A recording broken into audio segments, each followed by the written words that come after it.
Welcome to a spark of awareness. We live in a time where we are constantly being stimulated, prompted by systems, by algorithms, by AI.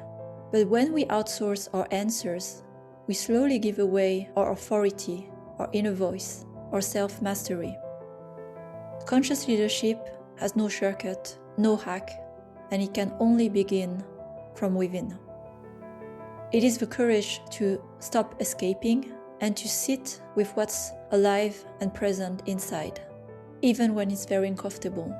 But that's where growth is. And this podcast is a space for that. This podcast is an evolution. And every week, I will share a 15-minute human prompt, live, non-performative.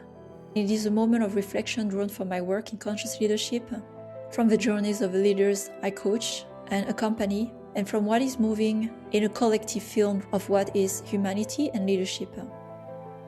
I am Sophie Vaux, a conscious leadership coach and guide of transformation. I support leaders who are crossing the threshold right now from the old system of leadership, a legacy, into a deeper, more conscious way of being. If the traditional model no longer resonates, know that you are not alone, and that is your weekly practice. This is your time with your inner world. This is your weekly spark of awareness. Welcome. Welcome to the first episode of a series of a spark of awareness. So I'm very excited to kick off, first of all, this new podcast, but also the first series I announced on the 5 self-sabotage patterns that I will cover in this series. So without further delay, revealing the first self-sabotage pattern is about discarding your intuition. In today's world, where we are surrounded by technology and bombarded by loads of information, I have noticed how most leaders operate in their mind. All our thinking, all our reality is being processed through the mind and is operating only in the mind. But when you understand how a body system, a human system works, it's maybe 20% of a full potential of someone.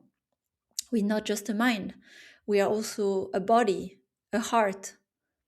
One can say a soul as well if you believe in that. And so when all the decisions are made only from the mind, where this is where are stored the stories or inner stories or narratives, and discarding the rest of our wisdom, where our body has a lot of intelligence, where our intuition is, we're missing out on a lot of actually good, wise information, and also leading from a place that is future forward, from a place that is creative, from a place that is not based on fear, but based on inspiration or heart. And especially in a creative industry where all the value is from creative value, then you're losing your edge by actually spending most of your time in the mind. And still, that's where most leaders are operating. So, how do you know if you're not in your intuition and too much in the mind? I'll give you those cues. Do you find yourself asking usually people for input before making your own decision? For example, you will consult a friend, your coach, ChatGPT, even before you form your own opinion and your own direction. Do you feel more comfortable taking decision when there's data, when there's security, when there's a proof that it's going to work, that it's been done before, so you can do it? And you can understand here the fallacy, because when you actually look for a proof that is already been done, you're not creating something new. You're just repeating and optimizing for something that's been already done. So that's the opposite of creation. And when you sit with yourself and you can't think of anything, it's blank, it's empty, but you have a lot of thoughts. Well, you probably live in the mind as well. And the last cue is sometimes you may hear your intuition, you may hear that little voice, that idea, that spark, and then right away you cut it because you have a self-critic, self-judgment. No, it's not good, it's not worth it, it's ridiculous. Maybe this is the voice of your father, of your mother, of your partner, of a colleague. And then you kill it, and then you go to what's safe. So if you recognize yourself in at least 2 items of what I just shared, you're very likely not tapping into your intuition. So where do we go from there? I want to share my experience in my journey of leadership, how I started to develop even more of intuition, what led me to transform completely my career. I mean, from some of you who have known me, executive in games, in a very comfortable etiquette and label, to being a guide of transformation in leadership. I also organize retreats, which are very, very much out of a beaten path for some of you who have experienced it. And it was all guided by intuition. And that's how I broke through. And for especially the people I accompany these days who want to exit the corporate race, the script, it's impossible to cross the threshold without trusting your intuition. If you're looking for what's already been done, what's safe, you stay in your golden cage. And it's okay, but then you accept it. So there was a moment, there were 2 pivotal moments where the intuition was very strong and my body couldn't negotiate with it anymore. There was one moment where I was at one of my gaming company, I will not name it, and I wanted to share my content. I wanted to share what was alive for me, what was important. Good basis of leadership, human-centered leadership, being connected with others, listening, putting aside your ego so you can lead from the right place. And I remember I had to ask all those permission and those sign off and making sure it was in the corporate language, in the brand language. So basically, I wanted to express myself. And each time I was trying to do in the systems I was part of, the companies I was part of, it was asking me to be less of myself so I could express. And I did it for a while until I thought it was non-negotiable. It was trading my creativity for fitting in. And so following my intuition, I remember it was during COVID time, I thought, well, since I'm stuck in my flat, what else can I do? And I created that whole masterclass with all the knowledge I've had in starting a studio from scratch. And I realized there were hundreds of leaders at that time who were building their studio. And I thought, this is my expression, my creative expression. I'm going to create my own channel. And then who wants to access the content will do it freely. And so that was the start of Rise and Play, my platform that became later a podcast, and the whole vehicle for my coaching business, working with gaming companies, leaders to deliver workshop trainings, and today to accompany one-on-one many founders and leaders, not only in games, but tech as well, as I have evolved beyond games. But at that time, I remember I had a strong intuition. I felt I need to do this. I can't explain, and this is bigger than my own mind. And I did it, and I just launched it, and I was possessed creatively to do it. And if you have felt those moments, and if you're still feeling in that moment at the threshold, how are you giving it space? And I can tell you, of course, what went through my mind as well at that time: fear, what would others think about me, and is it good? I did not care. And that's my invitation. I will touch also on that over sabotage, which is fear. But the fear is the enemy of intuition. So as you are starting to listen to your intuition, how are you also dealing with your fears? And the second anecdote I wanted to share was how I have built Orin, the network, the sisterhood for women leaders in tech in transition who are ready to break free. Honestly, that's what it is. From the corporate race, they are exhausted, they are depleted, they are just done playing the game.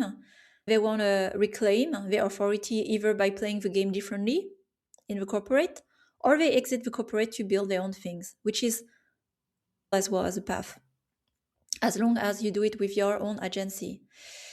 And at the time, I remember I had no idea where this will go, but I trusted my intuition. I booked a retreat center and started to form the offer, started to talk about it, and then boom, I had my first booking retreat. And since then, the business started. So there's this very strong momentum with your intuition you will feel. And if you discard it, that momentum will take a whole cycle to come back again. So are you ignoring the signals? Are you ignoring your voice? And what is in the way? So I'll give you those reflection questions for you to work with to understand how to nurture your intuition. Intuition is like a muscle. So let's start small. What is the small decision thing you can do by trusting your intuition? Maybe it's not the big step to leave your job and start a whole new venture, but where are the other places where you have an intuition, you want to create something, you want to write a post, you want to post something on your social media and you think it's going to be stupid? I'm inviting you to do it. Practice it. Listen to your self-expression and learn to be at peace with that. What are the conditions to have more intuition coming to you? For me, I have a very strong daily discipline that nurture my intuition, which is singing. These days, I play some music and I practice my voice. And I really don't care if people think I sing well or if I should be a singer. I'm not singing to be a singer. I'm singing to sing. But when I do, it opens my channel, it opens my creativity, and I have a lot of ideas and inspiration that comes in. Or for some people, it's going for a walk. For some people, it's drafting whatever. So I'm asking you, what is your creative practice to open the channel where there's no performance, you're not attached to the outcome, and you don't give a I don't want to say it, but you don't give a fuck. You don't care. You don't care of what others would think about this work because you've been true to yourself. So that's my first practice and invitation to practice your intuition. So to summarize, first identify. Are you shutting down your intuition? Are you ashamed of it? Are you afraid of what others would think?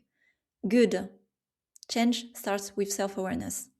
Second, how can you reconnect with your intuition? How can you nurture it? What can you practice from today?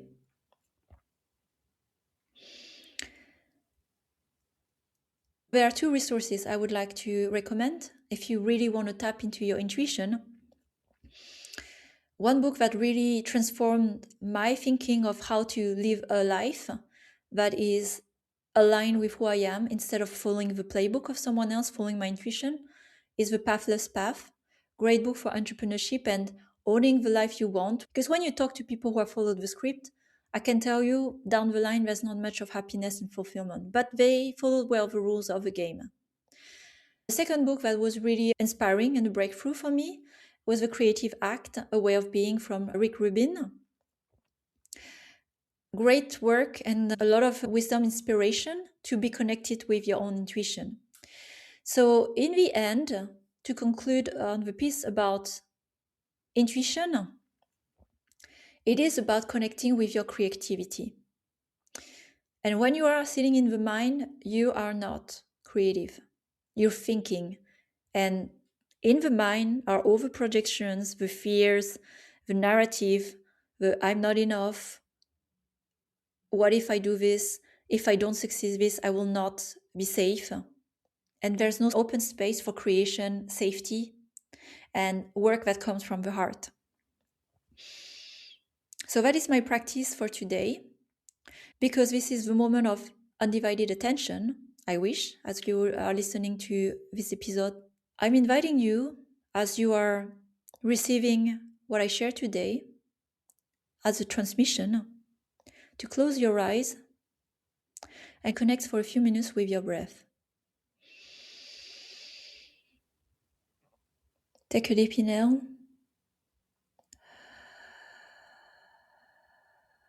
and have a slow exhale through the mouth. And do that for 3 more times. Just being in your body for a moment.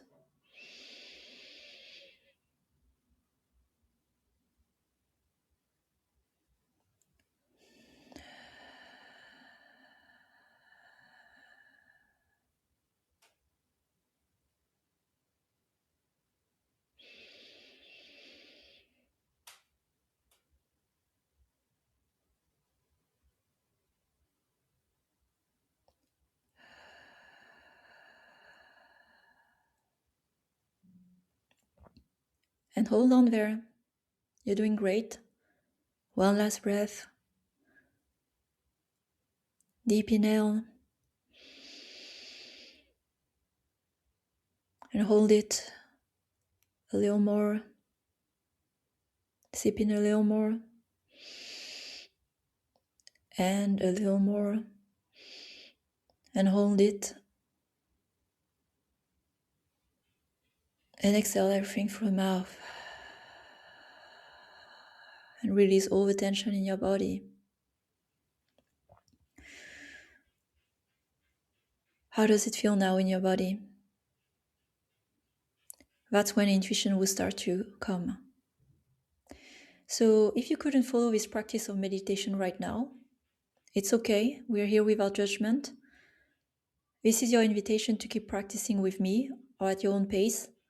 So you reconnect with your body and you start to give space and the flow to your creativity. I'll see you next week for more sharing around the self-sabotage patterns. Thank you for tuning in into this weekly reflection, the weekly spark of awareness. After this episode, I invite you to take a few moments with yourself, even just 15 minutes, to sit with what resonated, to breathe, and to notice what is shifting inside. This is a practice, a discipline of presence, truth, and self-connection. If this work speaks to you, I accompany leaders in one-on-one journeys and group experiences of transformation, supporting them as they cross the threshold into a truer and freer way of leading and living. If you feel called to explore this path, I would love to hear your story, and let's connect. Sending you love and courage, and have a great week ahead. This is my spark of awareness.